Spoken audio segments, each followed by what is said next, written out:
दोस्तों कभी कभार कुत्ते भी शेर को बंधा हुआ देखकर खुद को शेर समझने लग पड़ते हैं, लेकिन उनको क्या पता कि शेर चाहे बंधा हो या चाहे आज़ाद हो, शेर शेर ही होता है।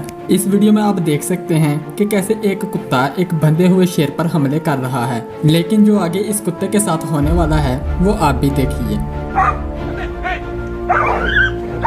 खत्म म्यूजिक।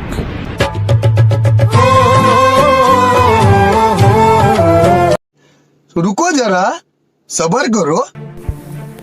दोस्तों कछुए का नाम सुनते ही हमारे जहन में एक मासूम सा जानवर आता है जो किसी भी जानवर या इंसान को देखते ही अपनी पत्थर वाली चमड़ी में अपना सर छुपा लेता है। लेकिन दोस्तों कभी आपने ये सोचा है कि ये जानवर इतना खतरनाक हो सकता है कि ये किसी दूसरे जानवर की जान ही ले ले। दोस्तों इस कछुए को देखें कि ये कैसे तालाब पर आए हुए कबूतरों में से एक कबूतर को पकड़कर तालाब में ले जाता है।